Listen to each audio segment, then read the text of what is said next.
businesses. There's this real push to support the little guy down the road, the greengrocer. But what about big businesses that are trying to make positive changes? So Walmart, there's been some rumblings that Walmart is going to be making some really sweeping environmental changes. They haven't really revealed what those changes will be quite yet, but let's just imagine for a minute that they're going to change their entire product line. They're going to sell only environmentally friendly products. Environmentalists in the room, I know this is crazy, but let's just pretend for a minute that they're going to be implementing these changes.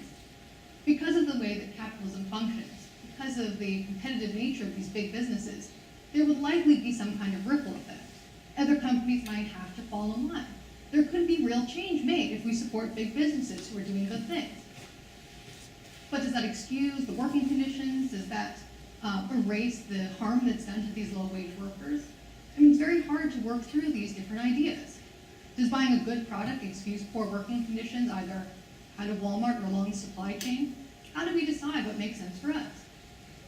We also have to remember that when we support a product, when we support a brand, we're supporting a larger organization. We're supporting a company. So I'm going to pick on Prius Drivers just one more time. So we know that Prius drivers think that driving this car says something about them. We know that there's a real showiness about this idea. This is according to research. This is not just me saying this about Prius drivers. They're signaling something. Prius drivers are signaling the fact that they are green consumers, or that they know that it's a virtue to appear green. But Toyota, as I said, also sells one of the biggest gas guzzlers on the market. They sell the Toyota Tundra, which burns on average 2,300 liters of gas per car per year. So Toyota is not a green company. They have a product that is more green than some of the other cars that are out there. But in general, if you're trying to signal with a Prius purchase that you don't support big oil, that you're trying to make a positive impact on the environment, there might be better routes to take than supporting one of these big brands. But I know how hard this is to avoid. Because of monopoly capitalism, because of the fact that today there's a few brands that own, a few companies that own most of the brands in the world, this becomes very complex. It's very complicated. It's hard to opt out of this system of supporting these big producers. So this is just a sampling of some of the brands that are owned by some of the big guys that people might want to avoid purchasing from if they're trying to make a more ethical decision. And as you can see, it's very hard to avoid.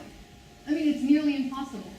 And if you started to add the supply chain capitalism in here, so if you're connecting the dots about where products are produced, how they're being consumed, which companies are buying and selling from each other, this would become a mess. It would be very complicated and really hard to illustrate. I tried. It was nearly impossible.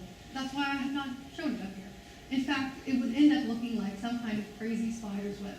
One that would be made by some sort of spider in a drunken stupor, we'll say. I had to get some sort of Rob Ford reference there.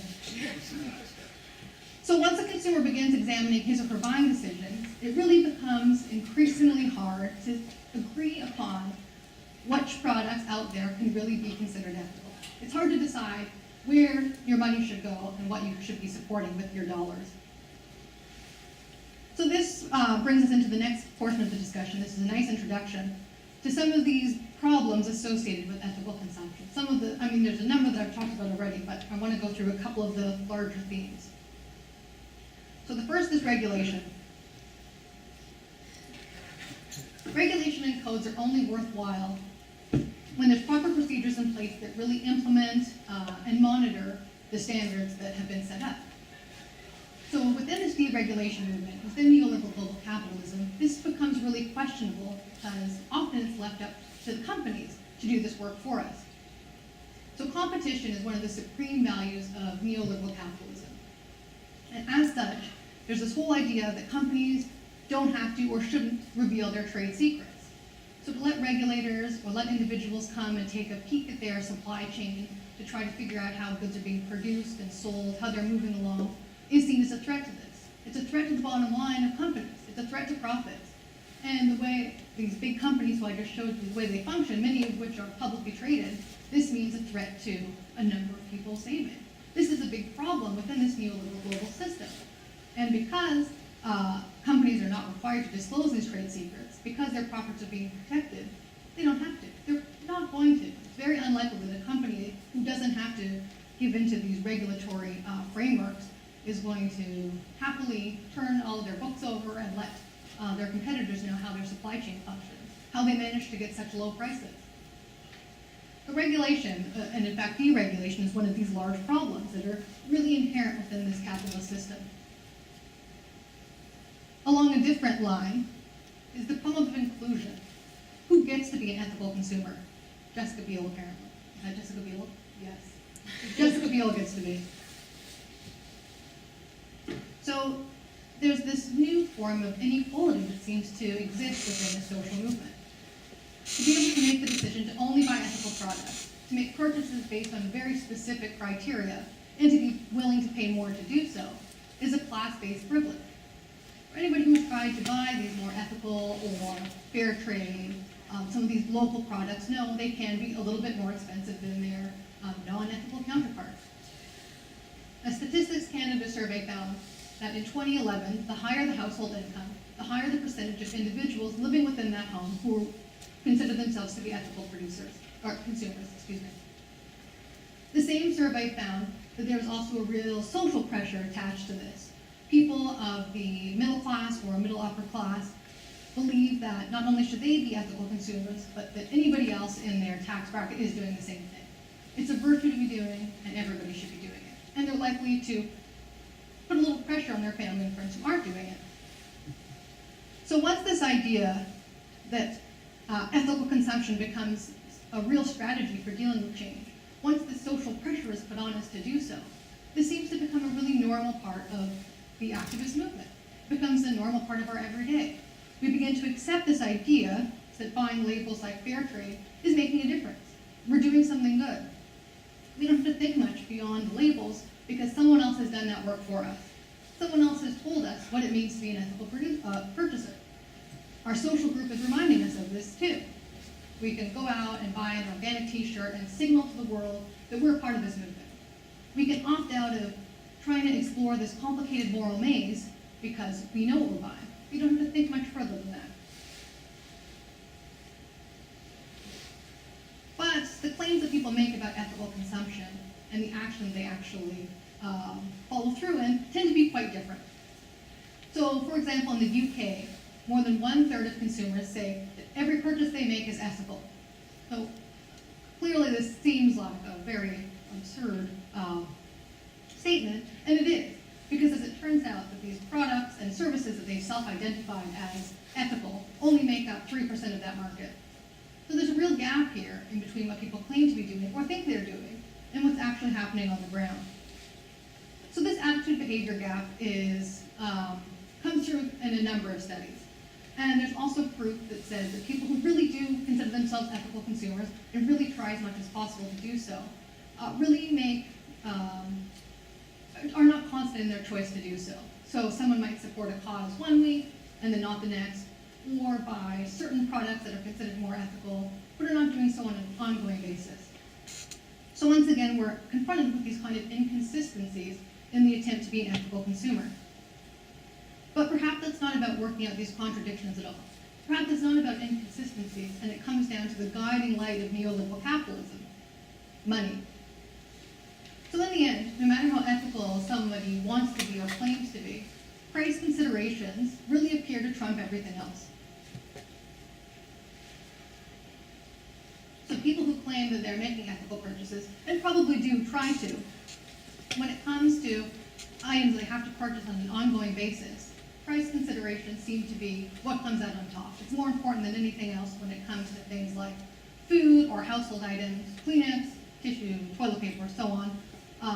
People tend to gravitate towards brands that they buy on an ongoing basis and brands that are on sale. So ethical consumption factors in, but it's not the top choice. It's not important enough for most consumers to really make day-to-day changes. It's understandable. As a grad student, I know I don't want to spend an extra $3 on a Kleenex, but these are people who are claiming to be ethical consumers and say they do so regularly. Personal choice also comes into play. So there's that individualism again. So again, people are claiming to be ethical consumers on an ongoing basis, but in fact, when they're purchasing clothes for either daily wear, work wear, entertainment, they tend to make choices based on style, fit, and then ethical consumption. or ethical reasons. So it is not a factor that people, even those who really claim to be making a difference, actually put much weight into in daily life. So we keep talking about it. We pressure ourselves, we pressure others to be this kind of activist. But in reality, it doesn't seem to be really making a big difference in the way people consume. So as the above examples show, pasting a label on something and saying that it's fair trade or ethical or produced in a way that suits people's ethical criteria broadly really glosses over the complex process of supply chain capitalism. This is something that's really complex and multi-layered. So to just put a label on something makes it very difficult to try to figure out what's actually happening. The deregulation movement has ensured that global links are very hard to track. And in fact, it should be noted that other than fair trade and these labeling NGOs that are very focused on that particular thing, most other NGOs that look at workers' rights movements or ethical consumption are in fact quite opposed to these labels because of the inherent complexity of supply chain capitalism. It's nearly impossible to actually say that something is sweatshop free, for example, because supply chain movement changes so quickly. Producers go out of business, companies find lower prices, things change so quickly that it's impossible to keep up. So the question that we are left with at this point is not whether it is possible to be an ethical consumer, but should we even try? Is it really worth going down that road if all these problems that I've talked about are so inherent in this capitalist system? So before I move on to the happy recommendations, I want to talk about this one last area, which is how this kind of social movement really seems to prop up and reinforce neoliberalism, which is one of the main problems I've identified with this form of social movement. So the deregulation movement has really ensured that it's much more difficult for the state to intervene. It's hard for state powers to come in and to regulate things like working hours and pay, and we're really relying on businesses to do this work for us. We've turned personal choice and market transactions into a new kind of politics. We're trying to affect change through the markets, as I've said. So by leaving the state out of this, by using our dollars as a way to make change, we seem to be reinforcing this. We've normalized the system. We've said, okay, we're going to get behind this. We're going to be a part of this. We're going to make sure that we use the free markets to help us. We don't need the state. That's fine. We realize their powers are really limited, so we'll put our money on the marketplace. We'll see how far that gets us. So we can identify a number of problems inherent with this. For one, the state can pretty easily pull back their safety net if we are moving onto the markets to take care of us. But another problem is that this really doesn't get to the root of the problems. So for example, I picked on Bangladesh enough. China is another place that people have really tried to avoid buying products from. So in the 80s and 90s, there was a lot of boycotts, a lot of movements. People would say they're not buying anything made in China. So as you'll see from my example, already this is problematic. But today, that kind of pushback against made in China has changed, and people are moving their dollars elsewhere. So maybe people are still opposed to buying made in China labels, although I'd argue that you'd be hard-pressed to avoid it at this point. So they're buying from other places. They're buying from Bangladesh, for example. But this doesn't get to the structural issues inherent. So one of the main problems that people have with some of these Chinese production facilities is the fact that there is still child labor. There are children being employed who are working long hours. But in these production centers, in these places where this activity is taking place or is alleged to still take place, there is no free education for children. There's very high rates of unemployment for adults, and healthcare is hard to qualify for and can be very expensive. So by simply diverting your dollars, by spending in other parts of the world or trying to be an ethical consumer and purchasing from Bangladesh instead of China, this is not doing anything to change the issues at hand. This is not looking at the structures. It's just moving on. It's using the markets to signal a preference. I prefer to buy somewhere else. Doesn't matter what's going on there. I'm making a difference. I'm moving my money elsewhere. So as the boundaries between the economic and social sphere continue to erode, and as the margins of the market are really expanding to include activism, this seems to suggest that social justice movements can be reshaped in economic terms. By focusing on individual consumer choice, ethical consumption appears to work out of this sort of political movement that claims to be its goal. So we consider this to be a form of politics. We're making a political statement, but we're doing so on the marketplace. So rather than disrupting the machine, it appears that ethical consumption is a part of the machine. Paradoxically, this very system we aim to fight, that ethical consumers claim to be pushing back against, this system that has caused these really deep inequalities that are leading to poor working conditions, that are leading to some of these problems I've alluded to tonight, are seemingly reinforced by this form of consumption.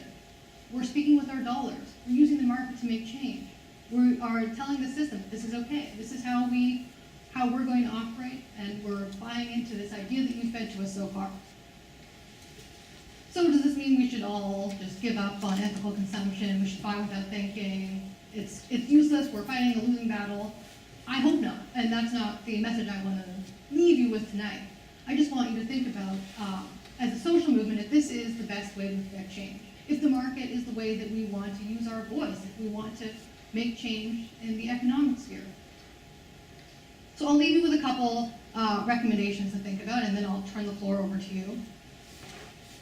So really briefly, I'll just go over a few points, with some things to consider when we leave tonight, so it's not like this terrible losing battle and all downhill from here. First, I would suggest that we should be more aware of what branding means. So if you're buying fair trade because you want to ensure that the people who are working in these production centers are getting a good rate of pay, and that you can be doing a more direct transaction with somebody, understand what that really means. Understand if fair trade is really worth the extra money. Understand how it's being regulated and by whom.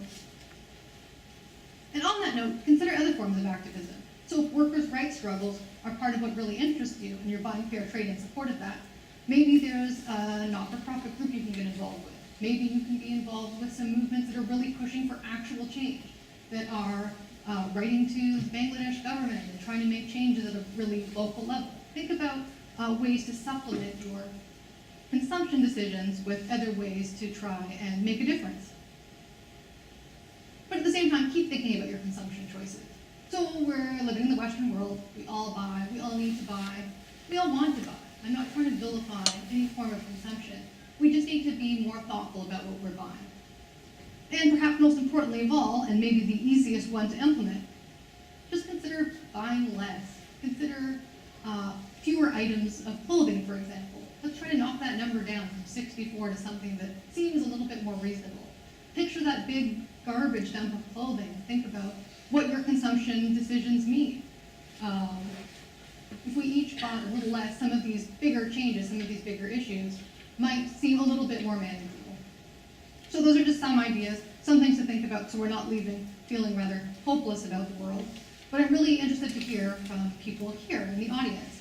So I'm hoping to turn it over to you to talk about some of your consumption choices, to ask questions, for any comments that you might have.